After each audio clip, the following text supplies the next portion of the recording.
আসসালামু আলাইকুম। Outsourcing tutorial চ্যানেলের পক্ষ থেকে আমি ওয়েব ডেভেলপার আব্দুল হান্নান। জাভাস্ক্রিপ্টের থার্ড পার্টে আপনাকে স্বাগতম। সেকেন্ড পার্টে আমরা এখানে এসে শেষ দিয়েছিলাম। তো আজকে একটা ইম্পর্টেন্ট বিষয় নিয়ে আলোচনা হবে।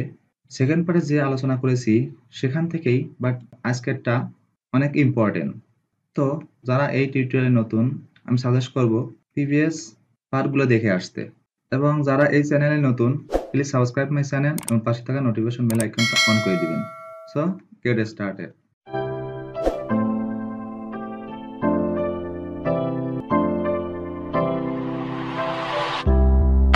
তো এখন আমরা এগুলোকে কেটে দিই। আমরা সেকেন্ড পার্টে শিখেছিলাম কিভাবে একটা প্যারাগ্রাফের মধ্যে আপনি ওয়ার্ড অথবা কোনো ভ্যালুকে ফাইন্ড আউট করবেন। সো আমরা অনুরূপভাবেই সেটা নিয়েই হালকা কিছু কথা বলবো। ধরুন আমি এখানে একটা ভেরিয়েবল দিচ্ছি বার এবং ভেরিয়েবল নেম দিচ্ছি ধরেন লাভ স্টোরি,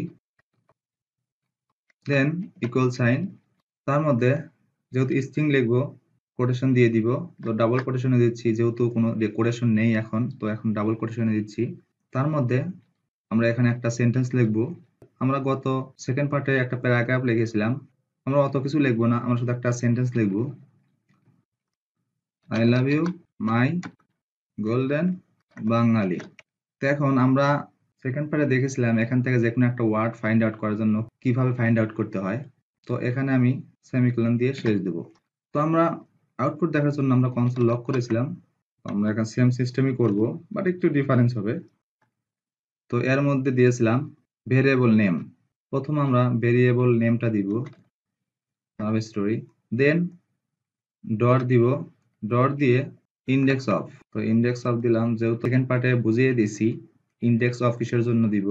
দেন ফার্স্ট ব্র্যাকেট, এর মধ্যে আমি যে ওয়ার্ডটাকে ফাইন্ড আউট করতে চাচ্ছি অথবা যে ভ্যালুটাকে ফাইন্ড আউট করতে চাচ্ছি সেই ভ্যালুটা দিতে হবে, সেটাও বলে দিয়েছি।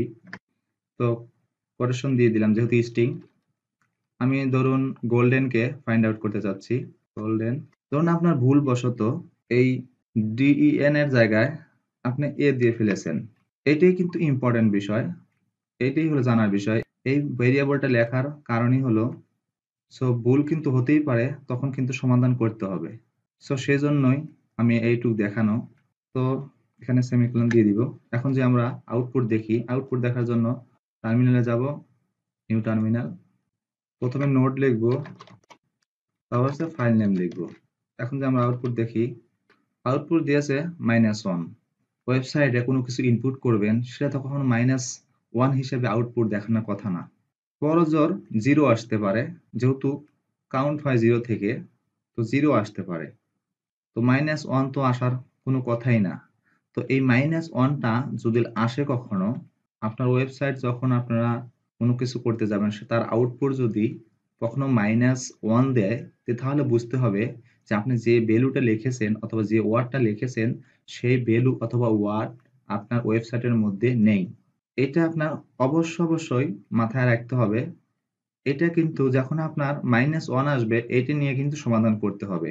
এটা যদি আপনি ধরতে পারেন, এটা যদি আপনি ফাইন্ড আউট করতে পারেন যে -1 এসেছে, সো আমার যে কোনো একটা প্রবলেম হয়েছে অথবা আমার ওয়েবসাইটের মধ্যে আমার এই ভ্যালুটা অথবা এই ওয়ার্ডটা নেই। সো এতটুকুই এটা থাকলো। এখন আমরা এটাকে কেটে দিব, কেটেও দিতে পারি, আবার অথবা এটাকে কমেন্ট আউট করে রাখলাম, দেন নিচে আসলাম। এখন আমরা সেকেন্ড পার্টে শিখেছিলাম যোগ করা, অনুরূপভাবেই সেই জিনিসটাই লিখবো বাট ইম্পর্টেন্ট কিছু শিখবো। আমি এখানে ভেরিয়েবল দিচ্ছি, দেন ভেরিয়েবল একটা নেম দিচ্ছি, আমি একটা কোনো একটা প্রাইস দিব। প্রাইস দেওয়ার জন্য ধরেন আমি ওয়াচ প্রাইস দিচ্ছি। তো এখানে দেখতে পাচ্ছেন একটা জিগজ্যাগ লাইন চলে আসছে নিচ দিয়ে। তো আমি আর আগেও বলেছি দুটা ওয়ার্ড থাকলে সেকেন্ড ওয়ার্ডের ফার্স্ট যে লেটারটা আছে সেটা ক্যাপিটাল হবে, অর্থাৎ ক্যামেল লেটার হবে। Then equal sign and value, ধরুন একটা ঘড়ির দাম দিচ্ছি 35 টাকা, দেন সেমিকোলন দিয়ে শেষ দিলাম। আর একটা ভেরিয়েবল নিব বা এটা দিব phone case price, phone case price. যেহেতু এখানে তিনটা ওয়ার্ড আছে, সেকেন্ড ওয়ার্ড এবং থার্ড ওয়ার্ডের ফার্স্ট যে লেটারটা আছে সেটাকে ক্যাপিটাল লেটার করতে হবে। সো এখন ইকুয়াল সাইন দিব, দিয়ে আর একটা ভ্যালু দিব। ধরুন এটার দাম 5.5 টাকা। সো সেমিকোলন দিয়ে শেষ দিলাম। প্রথম যেটা লিখেছি এটা হলো পূর্ণ সংখ্যা, এর মধ্যে কোনো ভগ্নাংশ নেই, ফ্র্যাকশন নেই এবং ফ্লোটিং নেই এবং ডিসিমালও নেই। তো দ্বিতীয়টা এর মধ্যে ভগ্নাংশ আছে, এটাকে ডিসিমাল নাম্বারও বলে, ফ্র্যাকশন নাম্বারও বলে, আবার ফ্লোটিং নাম্বারও বলে। সো ফ্লোটিং নাম্বার হোক, ফ্র্যাকশন হোক, যেটাই হোক, কিন্তু আমরা এখানে পূর্ণ সংখ্যা যেটা সেটাকে দিব ইন্টিজার। এবং যেটার মধ্যে ভাঙতি আছে, খুচরা আছে, অর্থাৎ পয়েন্টের পরে 0.1 থেকে 0.9 পর্যন্ত কোনো একটা সংখ্যা আছে, সেটাকে আমরা ফ্লোট দিয়ে ডিক্লেয়ার করব। তো ওকে, এখন আমরা যে সাধারণভাবে এটাকে যোগ করতে যাই, ধরেন আর একটা ভেরিয়েবল লিখলাম, লিখে আমরা এই দুটা প্রাইসকে একটা আন্ডারে নিব, ধরেন টোটালের মধ্যে নিব, total equal sign, then watch price plus front case price, then semicolon দিয়ে শেষ দিব। এখন আমরা আউটপুট দেখার জন্য এটাকে কনসোল লক করব। যেহেতু আমরা টোটালের আন্ডারে ওই দুটা ভ্যালুকে দিয়েছি, সো আমরা শুধু এখানে টোটাল লিখব, দেন সেমিকোলন দিয়ে শেষ দিব। এটা আমরা এই পর্যন্ত আমরা দেখেছিলাম কিভাবে যোগ করতে হয়। সো এখন আমরা আউটপুট দেখার জন্য দেখি, আমাদের আউটপুট 40.5 দিয়েছে। তো আমরা যদি ম্যানুয়ালি এখানে যোগ করি তো আমরা 40.5ই আসে। তো আমাদের যোগটা আউটপুটটা ঠিক দিয়েছে। কিন্তু আপনি যখন কোনো ইউজার থেকে আউটপুট পাবেন, কোনো ইউজার থেকে কোনো ভ্যালু পাবেন, সেই ভ্যালুটা হবে স্ট্রিং। তো আপনারা জানেন স্ট্রিং হলো কোনো কোটেশনের মধ্যে এক বা একাধিক লেটার দিয়ে, সেটা নাম হোক আর কোনো বক্তৃতা হোক, সেটাকে স্ট্রিং বলা হয়।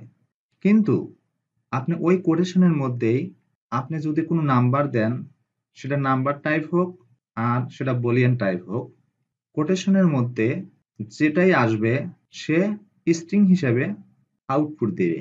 সেটা কোন বংশের অথবা কোন ধরনের ভেরিয়েবল ছিল সেটা সে যাচাই করবে না, সে স্ট্রিং হিসেবে আউটপুট দিবে। সো আমরা যখন ইউজারের কাছ থেকে আউটপুট পাবো, সেটা কিন্তু স্ট্রিং আকারে পাবো। সো আমি আপনাদেরকে এটাকে স্ট্রিং করে দেখাইতেছি। আমি এটাকে কেটে দিচ্ছি, কোটেশন দিচ্ছি, দেন কোটেশনের মধ্যে এটাকে পেস্ট করে দিচ্ছি। এখন যদি আমরা আগে যেমন যোগ করছি, তো এখন যে আমরা আউটপুটটা দেখতে যাই, আমরা কিন্তু কিছুই করিনি, শুধু দুইটা কোটেশনের মধ্যে নাম্বারটা রেখেছি। এখন যে আমরা আউটপুট দেখি, তো দেখতে পাচ্ছেন 355.5 দিয়েছে। আসলে যোগ কিন্তু এটা হওয়ার কথা না, যোগ তো কারেক্ট হলো এটা 40.5, তো কিন্তু আমাদের দিয়েছে 355.5। কিভাবে হলো? এখানে এটা হলো নাম্বার, এটা হলো স্ট্রিং হয়ে গেছে। এখন স্ট্রিং এর নাম্বার কখনো যোগ হবে না, আপনি কখনো নামকে যোগ করতে পারবেন না। নাম দুটি একসাথে করতে পারবেন, পাশাপাশি বসাইতে পারবেন, কিন্তু আপনি কখনো সেটাকে একটার মধ্যে আরেকটা ঢুকাতে পারবেন না। তো স্ট্রিং এর ধর্ম হলো পাশাপাশি বসে যাওয়া। সো যেহেতু প্রথমটা হলো নাম্বার, দ্বিতীয়টা হয়ে গেছে স্ট্রিং, সো এটাকে নাম্বার হিসেবে আউটপুট দিয়েছে, এটাকে স্ট্রিং হিসেবে আউটপুট দিয়েছে। আমি যদি এখানে কোনো ওয়ার্ড লিখতাম তাহলে আপনারা বুঝতে পারতেন। আমি এখানে একটা ওয়ার্ড লিখি, দেখেন উইল লিখলাম। এখন যে আমরা আউটপুট দেখি, দেখতে পাচ্ছেন 35 দেওয়ার পরে আপনার উইল আসছে। তো সেম সিস্টেমে এটা নাম্বার নাকি সেটা দেখেনি, সে স্ট্রিং হিসেবে, স্ট্রিং যেভাবে আউটপুট দিতে হয় সেভাবেই আউটপুট দিয়েছে। তো আমি এটাকে আবার দিচ্ছি। তো এখন ইউজারের কাছ থেকে যেহেতু স্ট্রিং আকারে পাবো, সেহেতু সেটাকে আবার নাম্বারে কনভার্ট করতে হবে, তা না হলে প্রবলেম হয়ে যাবে। নাম্বারে কনভার্ট করার জন্য আমরা কোনটাকে কনভার্ট করতে চাচ্ছি অথবা কোন ভেরিয়েবলকে আমরা নাম্বারে কনভার্ট করব সেটা এখানে ডিক্লেয়ার করব। কারণ আমরা ফন্ট কেস প্রাইসকে আমরা নাম্বারে কনভার্ট করব। সো ফন্ট প্রাইসটা লিখলাম, তারপর ইকুয়াল সাইন, দেন যেহেতু আমরা স্ট্রিং থেকে নাম্বারে নিয়ে আসবো, সেহেতু আমাদের পার্সিং করতে হবে, অর্থাৎ পার্স করতে হবে। পার্স হলো কোনো একটা ভুলবশত অরিজিনাল যে ধরনটা, অরিজিনাল যে চেহারাটা, অরিজিনাল যে গঠনটা সেটা চেঞ্জ হয়ে গেছে। তো পার্স করলে তাকে ধুয়ে মুছে পরিষ্কার করে অরিজিনাল যে ধরন, অরিজিনাল যে চেহারা সেটা আবার ফেরত দিবে। সো এই পার্স আমরা এখন পার্স করব। পার্স করার জন্য আমাদের এখানে লিখতে হবে পার্স। পার্স দুই ধরনের আছে, একটা হলো পার্স ইন্টিজার, একটা হলো পার্স ফ্লোট। তো আমরা প্রথম ফ্লোটটা শিখব। তো এখানে ফ্লোট আছে, এই ফ্লোটটা আমি সিলেক্ট করব। দেন আমি এখানে ফার্স্ট ব্র্যাকেট দিয়ে দিচ্ছি। এর মধ্যে কোনটার ভ্যালুকে আমি পার্স করতে চাচ্ছি সেই ভেরিয়েবল নেমটা এখানে দিব। তো আমরা যেহেতু ফোন কেস প্রাইসটা করতে চাইতেছি, সো এখানে ফোন প্রাইস দিয়ে দিলাম, দেন সেমিকোলন দিয়ে দিলাম। এখানে না দিয়ে আমরা একটু এটাকে নিয়ে উপরে দিই, কারণ যে এটাকে ইরর দেখাতে পারে অথবা কোনো ঝামেলা হতে পারে। অরিজিনাল নিয়ম হলো যেটা আমরা প্রবলেমটা ফেস করব সেটা নিচে দেওয়া। তো আমরা উপরে দিচ্ছি। ওকে, এখন যে আমরা আউটপুট দেখি, তো আগে কিন্তু আমাদের যোগফল দিয়েছিল 355.5। তো এখন আমরা যে আউটপুট দেখি, আমাদের ঠিক সুন্দরভাবে যোগ করে আমাদের 40.5 দিয়েছে আউটপুট। এখন স্ট্রিং, এটা স্ট্রিং আছে সেটা দেখবে না, এটা পার্স করছি যেহেতু, ওকে ধুয়ে মুছে পরিষ্কার করে ওর আগের চেহারায় সে কোন পরিচয় ছিল সেই পরিচয় আবার ফেরত দিয়ে রেজাল্ট দিয়েছে। জানতে পারলেন কিভাবে নাম্বার স্ট্রিং হয়ে গেলে সেটাকে নাম্বারে কনভার্ট করবেন। সো তো এখন আরেকটা বিষয় নিয়ে আলোচনা করব। এটাকে আমরা স্ট্রিংকে কেড়ে দিচ্ছি, 5.5 আবার দিচ্ছি। ওকে, ধরুন এটা হলো খুচরো সংখ্যা, এটা হলো পূর্ণ সংখ্যা, দুটো মিলে যোগফল আসতেছে 40.5। তো আপনি চাচ্ছেন ভাঙতি সংখ্যা দরকার নেই, পয়েন্টের পর যে সংখ্যাটা আসবে সে সংখ্যাটা আমি চাচ্ছি না, আমি পূর্ণ সংখ্যা হিসেবে চাচ্ছি। তো তার জন্য আপনাকে এখানে ফ্লোটটা কেটে দিয়ে আপনি পার্স ইন্টিজার করতে হবে। এখানে ফ্লোটটা কেটে দিলাম, এখানে লিখে দিব পার্স ইন্টিজার। তো ইন্টিজার আমি প্রথমেই বলেছিলাম ইন্টিজার হলো পূর্ণ সংখ্যা, ফ্লোট হলো খুচরা যার মধ্যে 0.1 থেকে 9 পর্যন্ত যে কোনো একটা সংখ্যা আছে, অর্থাৎ ভাঙতি সংখ্যা আছে, সেটা হোক 0.001, যাই হোক ভাঙতি সংখ্যা আছে, ওটা পূর্ণ সংখ্যা না, খুচরা সংখ্যা। তো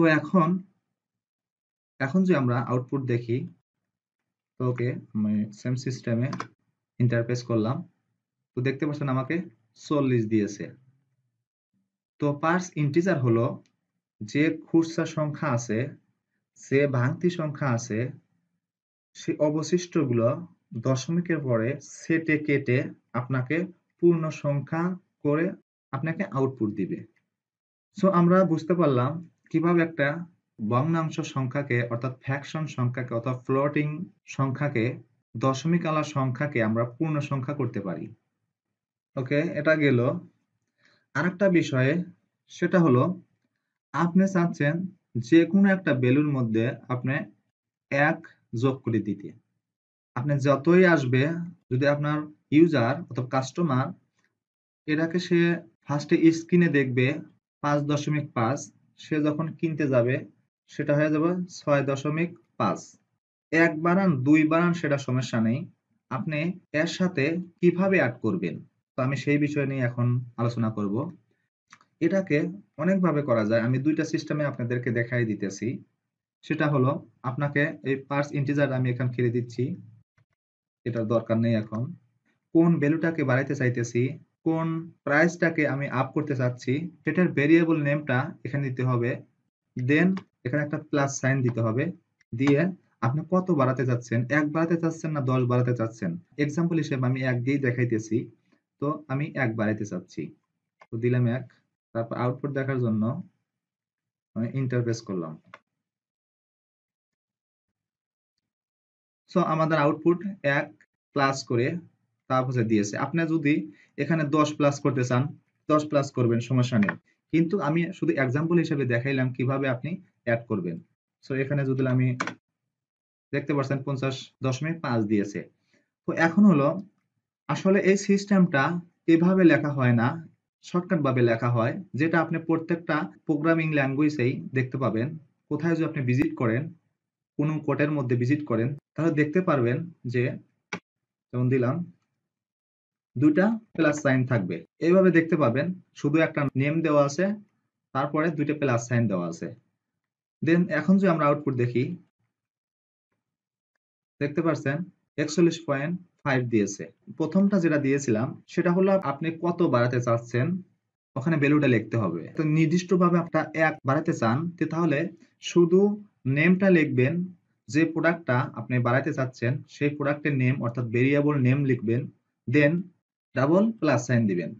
সো তো এই ইঙ্গিতটাই যখন দেখতে পাবেন তখন আপনারা বুঝতে পারবেন যে এখানে বাড়ানো হয়েছে। শুধু যে প্লাসই হবে তা কিন্তু নয়। আপনি চাচ্ছেন আপনি মাইনাস করবেন। তো মাইনাস করার জন্য কিছুই করতে হবে না, শুধু এখানে প্লাসটা কেটে দিয়ে আপনি মাইনাস চিহ্ন দিয়ে দিবেন।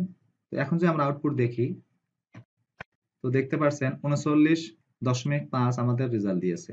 এভাবে ইউজ হবে না, বাট একটু ফাংশনাইজ করে অথবা ফাংশন টাংশন দিয়ে ইউজ হবে। যেমন আপনি কোনো দিনে অথবা বিশেষ কোনো দিবসে আপনি চাচ্ছেন ডিসকাউন্ট দিতে। সো সেই ডিসকাউন্টের জন্য যে আপনার স্ক্রিনে শো করতেছে 35 টাকা, কিন্তু সেই ডিসকাউন্ট অনুযায়ী এটাকে বাদ দিয়ে হবে 20 টাকা। সো আমরা যখন ফাংশনাইজ করব তখন আমরা এটার সম্বন্ধে জানবো। আমি ভিডিওটা আর বড় করছি না, কারণ যে ভিডিও আমি যদি বানাতে যাই 1 2 4 5 10 ঘন্টা বানাতে পারবো, কিন্তু আপনারা যদি বুঝতে না পারেন, আমি যদি বুঝাতে না পারি, আপনারা শুধু দেখে যান আর আমি শুধু যদি বলে যাই, আপনার কোনো লাভ হলো না। আমার যে উদ্দেশ্যটা সে উদ্দেশ্য হাসিল হলো না। আমার উদ্দেশ্য হলো আপনাদের শেখানো। আমি যদি আপনাদের শেখাতেই না পারি, আপনারা যদি শুধু দেখে যান তাহলে কিন্তু হবে না। আমি যে কাজগুলো করে যাচ্ছি সে কাজগুলো আমার সাথে প্র্যাকটিস করা অথবা আমার এই ভিডিওটা শেষ হলে আপনারা নিজে নিজে প্র্যাকটিস করা, তখনই আমার শেখানোটা সার্থক হবে এবং আপনার দেখাটা সময়টা কাজে লাগবে। বেশি টাইমের ভিডিও করলে সেই ভিডিও থেকে মনোযোগ উঠে যেতে পারে। সেজন্য আমি ভিডিওগুলো একটু শর্ট আকারে করতেছি, যেন আপনারা একটা ভিডিও দেখার পরে সেই ভিডিও থেকে যে অপশনগুলো অথবা যেগুলো আমি দেখিয়েছি সেগুলোকে আপনারা প্র্যাকটিস করতে পারেন, সেগুলো ভালোভাবে আপনারা ধরতে পারেন। দ্বিতীয়বার এই টপিক নিয়ে যেন আর প্রবলেম না হয়। সো গাইস, তো আজকের থার্ড পার্টটা এখানে রেখে দিচ্ছি। যারা এখনো আমার চ্যানেলটা সাবস্ক্রাইব করেন নাই, প্লিজ সাবস্ক্রাইব মাই চ্যানেল এবং পাশে থাকা নোটিফিকেশন বেল আইকনটাও অন করে দিবেন। এবং কথা হবে নেক্সট ভিডিওতে। সো আল্লাহ হাফেজ।